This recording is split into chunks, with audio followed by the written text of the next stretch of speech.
Welcome to Sleepy Stories, the place where stories aren't meant to be finished. I'm Arthur, and tonight I'll be reading you a relaxing, sleepy story written by Pumby. We're about to journey somewhere extraordinary. Picture endless fields, painted in shades you didn't know existed between purple and blue. A place where the air itself seems to slow time. Let your body sink deeper into comfort as we explore the lavender fields of southern France together. The scent reaches you first. Long before your eyes register the source, your nose captures something unmistakable. A fragrance that doesn't announce itself loudly, but rather settles into your awareness, like fog rolling across a valley. Lavender. The word itself sounds soft, doesn't it? 3 gentle syllables that seem to encourage your shoulders to drop, your jaw to unclench. You're standing at the edge of Provence now, in that southeastern corner of France where the landscape has perfected the art of tranquility. Between the ancient foothills and the village of Sceaux, the world has transformed into something closer to a painting than reality. Mid-July sun warms your skin. The fields before you stretch toward the horizon in neat, deliberate rows, each one a river of purple flowing through green. But this plant wasn't always French. Thousands of years ago, traders carried it from Persia, from lands that would become modern Iran.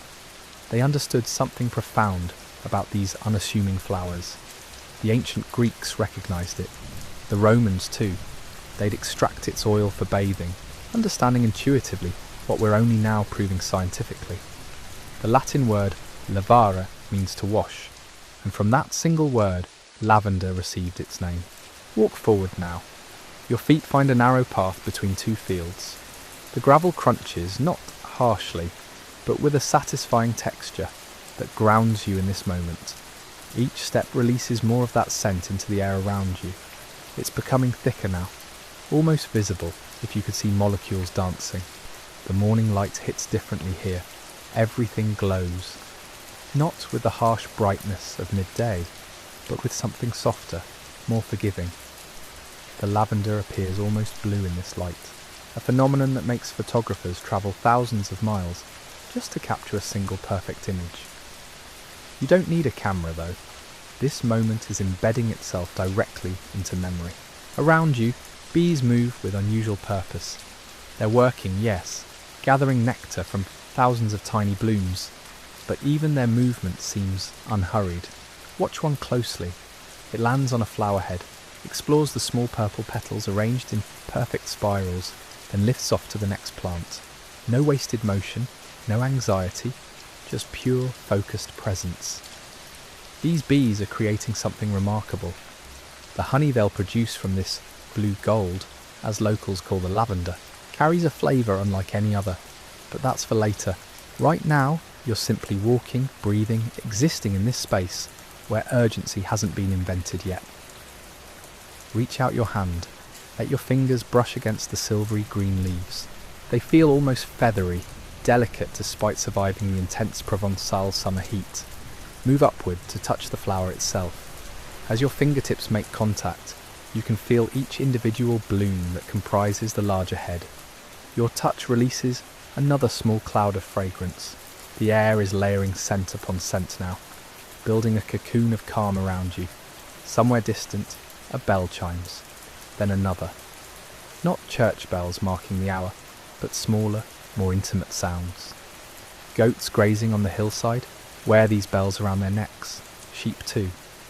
The occasional tinkle drifts across the fields on the breeze, mixing with the hum of bees to create an accidental symphony. Your eyes travel upward. The sky has deepened from the pale wash of dawn into something richer. A bird catches your attention, large, graceful, riding invisible currents of warm air rising from the heated earth. A short-toed eagle, it circles slowly, surveying this patchwork of indigo and green from heights you can only imagine. Does the scent reach up there? Can the eagle smell what you're experiencing, or does it see only colours and movement? The path curves ahead. You follow it without thinking, trusting it to lead somewhere worth going, and it does. An old stone building emerges, its walls thick and weathered by centuries of sun and rain. A distillery. The air here becomes almost overwhelming with fragrance. layer upon layer of lavender in various stages of transformation. The wooden door opens with a satisfying creak. Inside, golden light streams through small windows, illuminating copper stills that gleam like treasure. In the corner, a fire burns beneath a large vat. Orange flames lick upward, heating water that will soon bubble and steam. This is where the magic happens. Watch the process unfold. Steam rises from boiling water, passing through bunches of fresh lavender suspended above. As heat touches the flowers, they begin surrendering their essence. Molecules of oil lift from petals, carried upward by the vapour into a condenser. There, cooled by fresh water, the steam transforms back into liquid, but now it's different, enriched, carrying within it the concentrated soul of 1,000 flowers. This process can't be rushed. The oil will separate naturally, rising to the surface when it's ready. Patience isn't just a virtue here, it's the entire philosophy. Everything in Provence seems to understand this fundamental truth. The best things emerge not from force, but from allowing. When the still is finally opened, the workshop floods with perfumes so intense it's almost visible. Local farmers will bring their harvest here, trusting this ancient method to transform their crop into liquid gold. This oil will travel the world, finding its way into bottles and diffusers, onto pillows and into baths, carrying with it a piece of this moment, this place, this profound stillness. But there's another location calling to you now, southwest from here, where lavender fields meet something even more timeless. Welcome to Sleepy Stories, the place where stories aren't meant to be finished. I'm Arthur, and tonight I'll be reading you a relaxing sleepy story written by Pumby. We're continuing our journey through the lavender fields of Provence, where the air itself seems to breathe calm into your lungs. Let the images form in your mind as we move deeper into this timeless landscape. Take a slow breath, let your shoulders drop, and drift with me now to a place where ancient stones hold centuries of peace. High on a promontory, rising from the limestone hills of the Luberon Valley, stands the village of Gordes. From a distance, it looks almost unreal, honey-coloured stone buildings stacked impossibly upon each other, clinging to the hillside as if gravity here follows different rules. Narrow streets wind upward in spirals, archways frame glimpses of distant mountains. Every corner reveals another vista, another postcard-perfect view that somehow feels more dreamlike than any photograph could capture. Within this village, tucked away from the already quiet streets, sits a building that radiates an even deeper stillness, the Abbey of Senonc.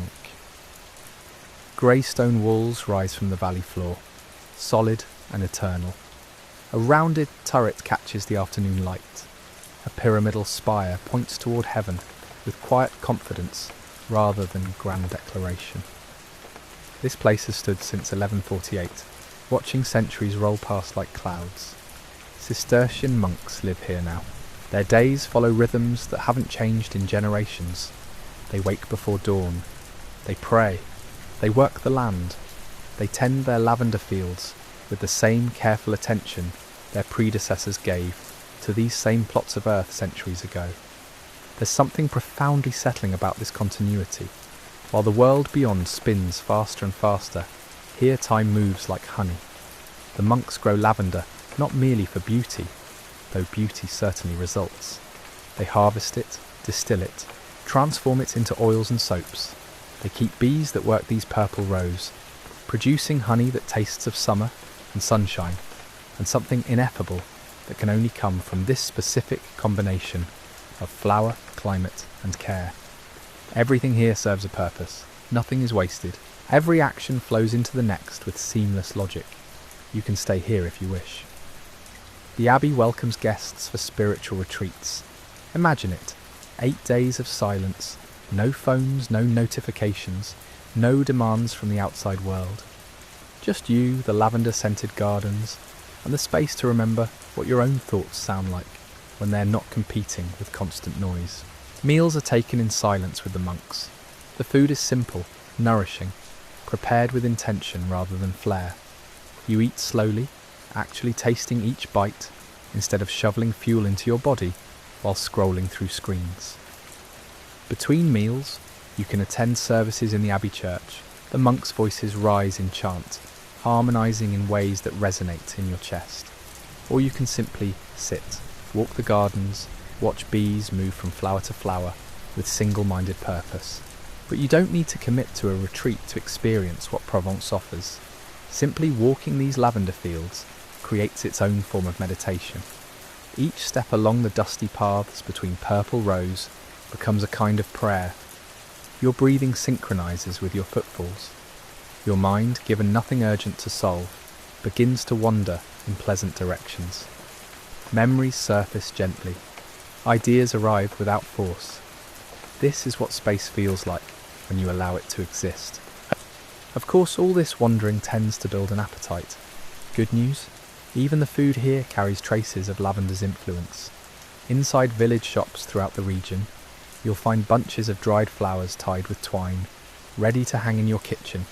Small vials of essential oil line shelves, promising to transform your bath or bedroom into a sanctuary. But look closer. There's lavender bread, its crumb studded with tiny purple fragments. Lavender tea in delicate tins, salad dressings infused with floral notes. Even ice cream, its pale purple colour almost too pretty to eat. Lavender belongs to the mint family, which explains its herbal edge beneath the floral sweetness. When used in cooking, it adds complexity, a bittersweet dimension that surprises your palate. Try a scoop of lavender sorbet after walking the fields all afternoon. The cold sweetness explodes across your tongue, followed by that distinctive herbal bite. It's refreshing and strange and utterly memorable. Or perhaps you'd prefer tea. Dried petals steeped in hot water release their essence slowly. The first sip tastes earthy, almost grassy. The second reveals deeper floral notes. By the third, you've stopped analysing and started simply experiencing. This is tea meant for late afternoon, when the day's energy begins its natural decline and evening approaches with its gentler light. Speaking of light, sunset in the lavender fields deserves its own category of beauty. As the sun drops toward the horizon, it paints the sky in shades that seem to have been mixed specifically to complement the purple below. Rose and coral, amber and gold, the lavender rose glow as if lit from within. Shadows lengthen across the fields, creating patterns of light and dark that shift moment by moment. Artists have tried capturing this. Cézanne painted these landscapes. Picasso found inspiration here. Van Gogh fell completely in love with Provence's particular quality of light and colour. Can you blame them? Stand at the edge of a lavender field at sunset and you're looking at a living painting, one that changes subtly with every passing minute. The locals understand this magic intimately. Every year on August 15th, the village of Salt erupts in celebration. For one day, this tranquil hamlet transforms. Welcome to Sleepy Stories, the place where stories aren't meant to be finished. I'm Arthur, and tonight I'll be reading you a relaxing, sleepy story written by Pumby.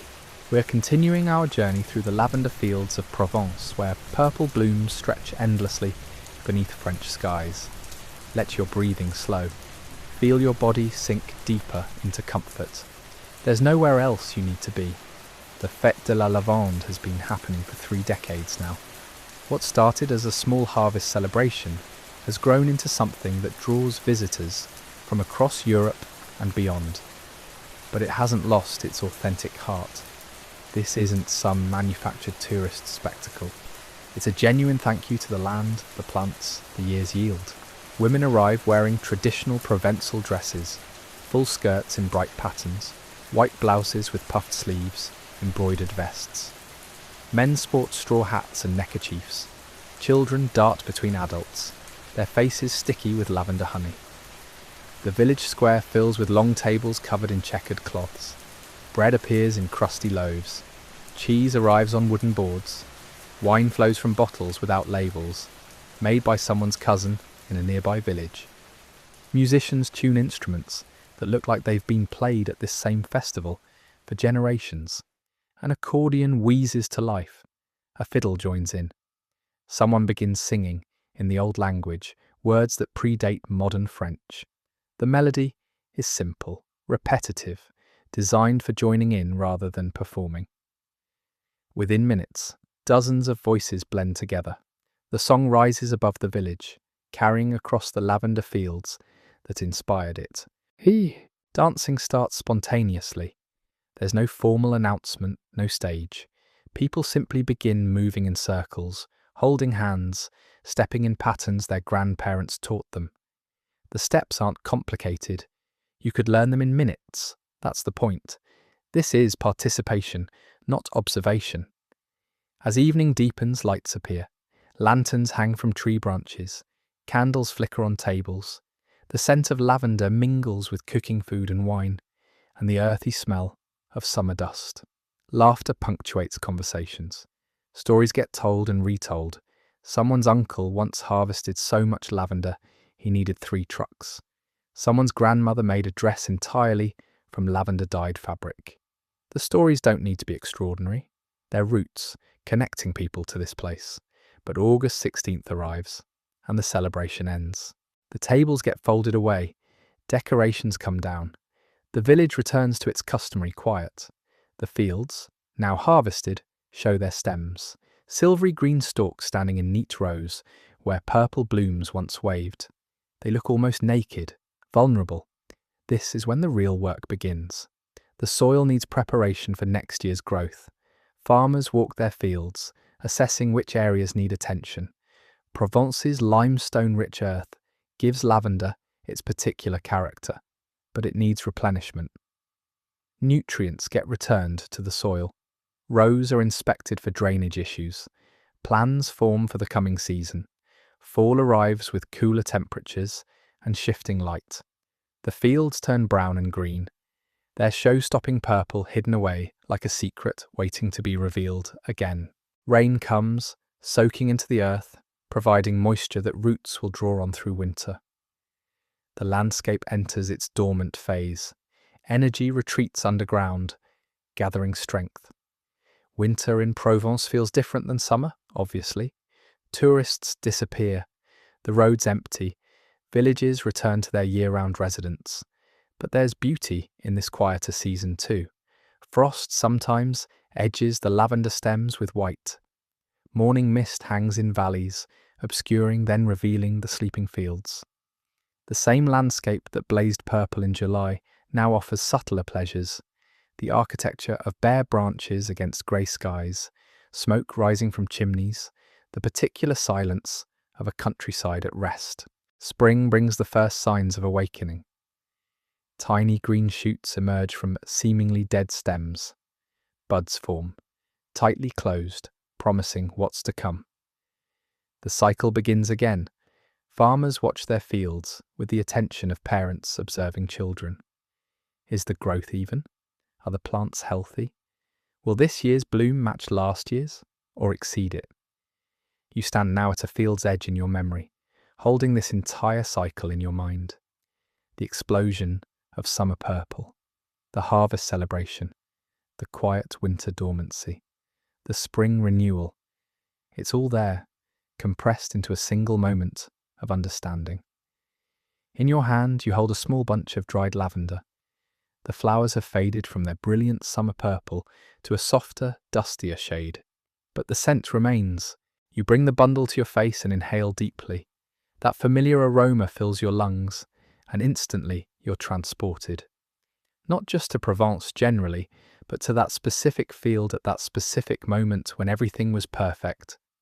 The scent works like a key, unlocking stored experiences.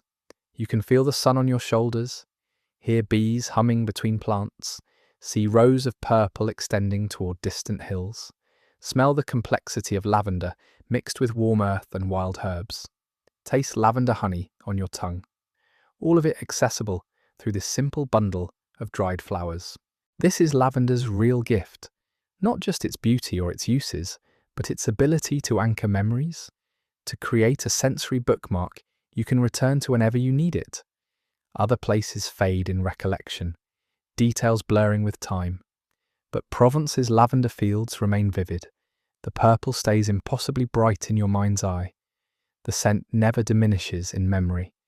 You tuck the lavender bundle into your pocket, close to your heart. Wherever you go from here, you carry Provence with you.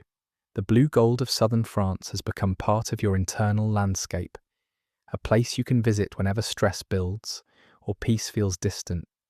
Just close your eyes, breathe deeply. Let the scent work its ancient magic. The fields themselves will continue their endless cycle, blooming and being harvested, resting and renewing. Welcome to Sleepy Stories, the place where stories aren't meant to be finished. I'm Arthur, and tonight I'll be reading you a relaxing, sleepy story written by Pumby. We're continuing our journey through the lavender fields of Provence, where purple blooms and ancient traditions blend into something timeless. Let yourself sink deeper into comfort as we explore more of this peaceful landscape together. But there's another dimension to lavender worth exploring. Beyond the sensory experience, beyond the agricultural cycle, there's the human element. The people who've built their lives around these purple fields. Families who've tended lavender for generations, passing down knowledge like precious heirlooms. Their stories intertwine with the plants themselves, creating a tapestry richer than any single thread. Consider Marie, a third-generation lavender farmer near Valensole. Her grandmother taught her mother, who taught her, how to read the fields. Not through books or formal instruction, but through observation. How to tell when plants need water by the curl of their leaves. Which fields will produce the finest oil based on soil composition and sun exposure. When to harvest by watching how bees behave around the blooms. This knowledge can't be rushed or downloaded. It accumulates slowly, season after season, mistake after correction, success after failure. Marie walks her fields at dawn, when dew still clings to petals. She moves between rows with practiced ease, her hands occasionally reaching out to touch a plant, check its firmness, assess its readiness. To an outsider, she's simply walking. But she's actually reading, interpreting, making dozens of micro decisions that will affect the harvest weeks from now. Her father did this, his mother before him. The land remembers their footsteps, even as new feet follow the same paths. What drives someone to dedicate their entire existence to a single plant? The answer isn't simple economics, though lavender certainly provides income. It's something deeper, a sense of stewardship perhaps, of being part of something larger than individual lifespans. These fields will outlive Marie, just as they outlived her ancestors. She's merely the current caretaker, holding the knowledge until the next generation is ready to receive in it. Her daughter Sophie is learning now. She's 15 at that age where the world beyond Provence seems endlessly appealing. Cities glitter with possibility. Careers beckon that don't require waking before sunrise or worrying about weather patterns. Yet Marie sees something in how Sophie touches the plants, a gentleness, an unconscious mimicry of her mother's gestures. The knowledge is transferring whether Sophie realizes it or not. The distillery Marie's family operates has stood for over a century, stone walls thick enough to maintain steady temperatures, copper stills polished to gleaming despite their age. The building itself holds memories of her grandfather singing while he worked, of her mother's careful record-keeping, of countless harvests processed within these walls. When Marie lights the fire under the stills, she's performing an act her ancestors would recognize completely. The technology hasn't changed much. Why would it? The old methods work. There's resistance to industrialization here that outsiders sometimes mistake for stubbornness. Large companies have approached Marie's family, offering to buy their operation, modernize it, scale it up. The offers are generous, tempting even. But what would be lost in that transaction? Not just a business, but a way of life, a connection to place that money can't quantify. Marie always declines politely. The fields aren't for sale. This pattern repeats across Provence. Small operations, family-owned, resisting the pressure to consolidate. Together, they form a network of resistance against homogenization. Each family has their own techniques, their own secrets. Marie's oil has a slightly different scent profile than her neighbour Jacques' oil, even though their fields are only kilometres apart. That diversity matters. It's the difference between terroir and commodity. Jacques himself is 70 now, still working his fields despite his children encouraging retirement. He claims the lavender keeps him young, laughing as he says it, but maybe there's truth there. Purpose extends life. Connection to land and routine provides structure that retirement might dissolve. Besides, who would tend the plants? His son works in Marseille, his daughter in Paris. They visit for harvest, helping with the intensive work, but their lives are elsewhere now. Jacques doesn't resent this. Times change. Children must find their own paths. Still, he wonders what will happen to his fields when he can no longer manage them.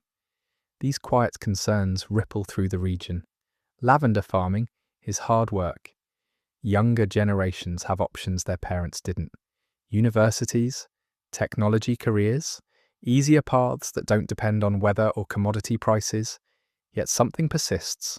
Some do return, like Marie, choosing this life deliberately rather than inheriting it by default. They bring new ideas while respecting old wisdom. They start Instagram accounts showcasing the fields, creating new revenue streams through agritourism. Visitors can now stay on working farms, participating in harvests, learning distillation processes. It's adaptation without abandonment. The afternoon sun shifts lower, casting longer shadows across the fields. You walk between rows again, but this time you're noticing different details. The variation between plants. How some are slightly taller, others more fragrant. The individuality within apparent uniformity. Each plant is unique, even as they create a collective impression of purple vastness. Rather like people, actually. Individual, yet part of something larger. Marie would understand this observation. She knows each section of her fields intimately, where the soil drains faster, which areas produce the most aromatic oil. The field's personality developed over decades of careful attention.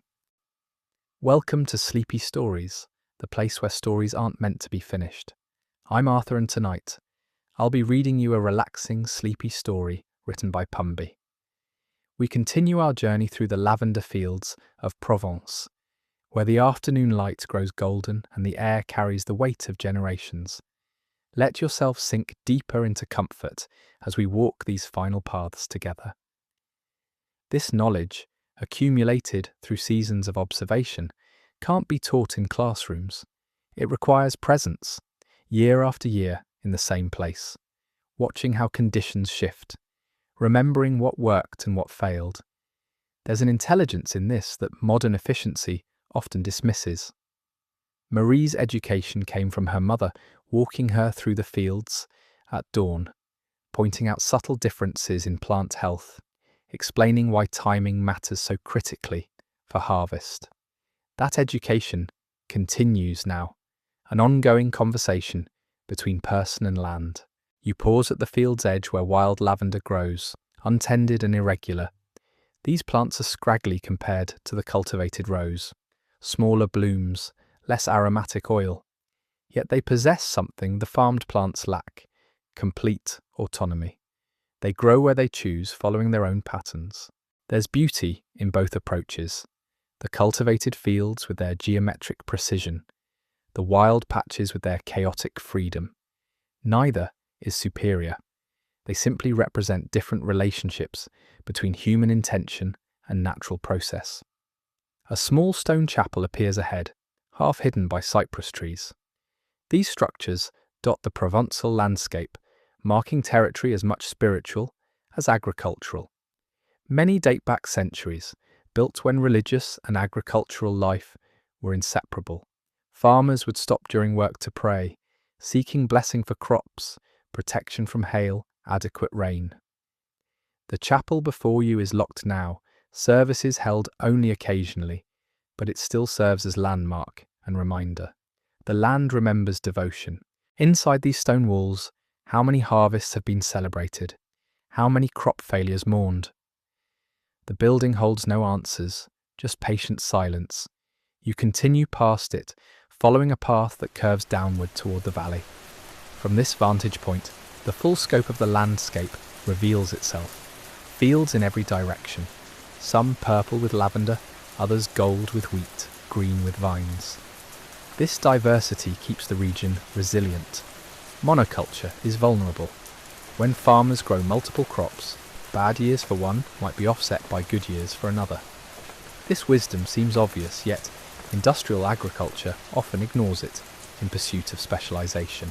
The path becomes steeper. Your footsteps create small dust clouds that settle slowly in the still air. Heat radiates from the earth itself, stored sunlight releasing gradually. By evening, this warmth will fade, replaced by coolness that descends from the mountains. The daily temperature cycle here is pronounced. Hot days, cool nights. Lavender thrives in these conditions, though the plants appear delicate.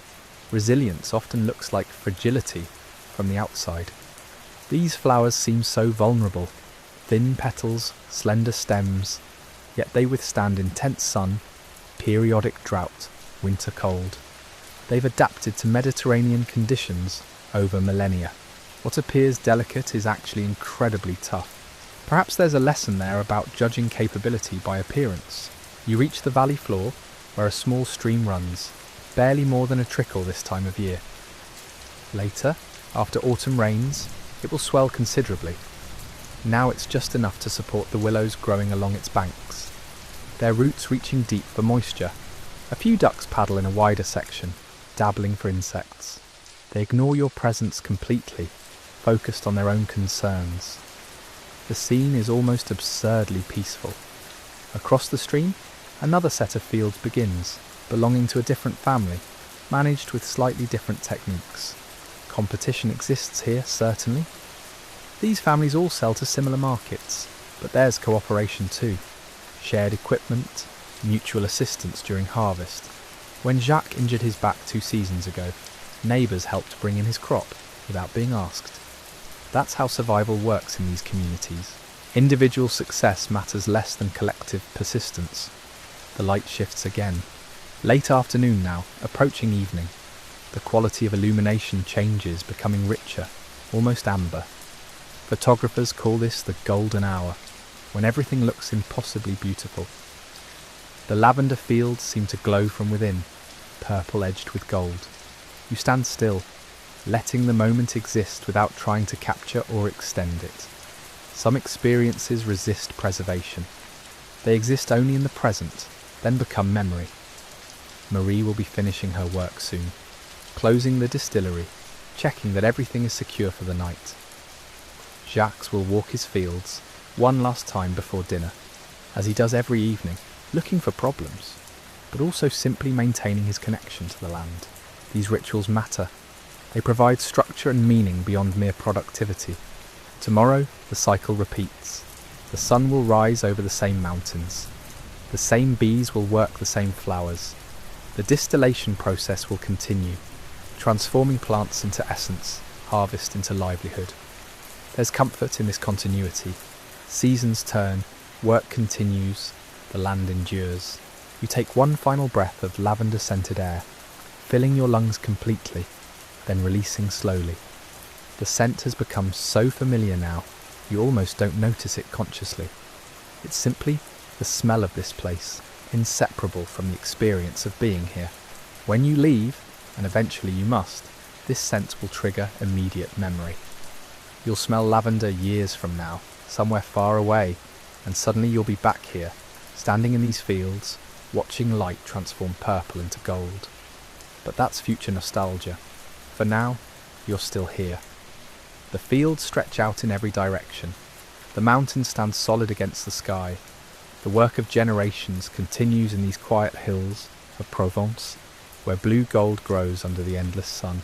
The path leads you back toward where you began, though you're changed by what you've witnessed. Not dramatically, subtly.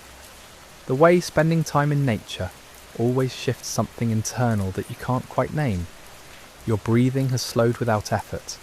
Your thoughts have simplified, releasing their grip on future worries and past regrets.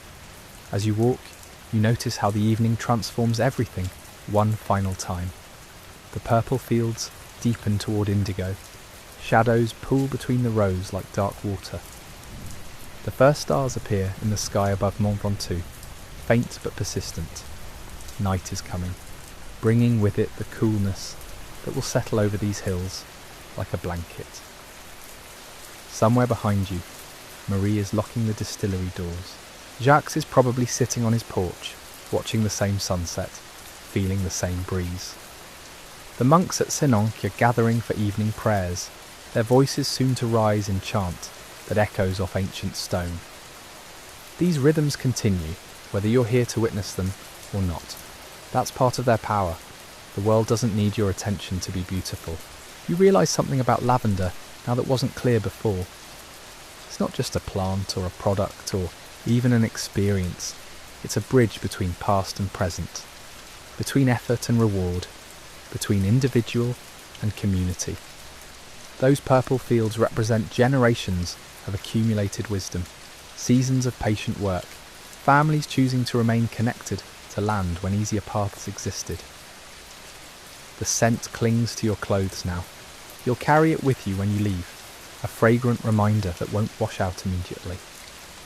Days from now, you'll catch a whiff and remember this moment, standing at the field's edge as daylight faded, watching colours shift from purple to blue to almost black, feeling utterly at peace. This is what Provence offers. Not escape exactly, but perspective. A reminder that some things can't be rushed, that beauty often requires patience, that the most valuable knowledge comes from paying attention over long periods, that communities survive through cooperation, that tradition and innovation can coexist, that simplicity isn't simple at all, but rather the result of generations refining what matters most. The lavender fields will bloom again next summer, with or without you there to see them. The harvest will happen, the distillation will continue. Families will tend their plots, passing down knowledge to children who may or may not choose this life. The cycle persists, older than memory, reaching toward a future no one can predict. For now, you have this moment, this breath, this scent, this purple haze settling into darkness under the vast Provençal sky.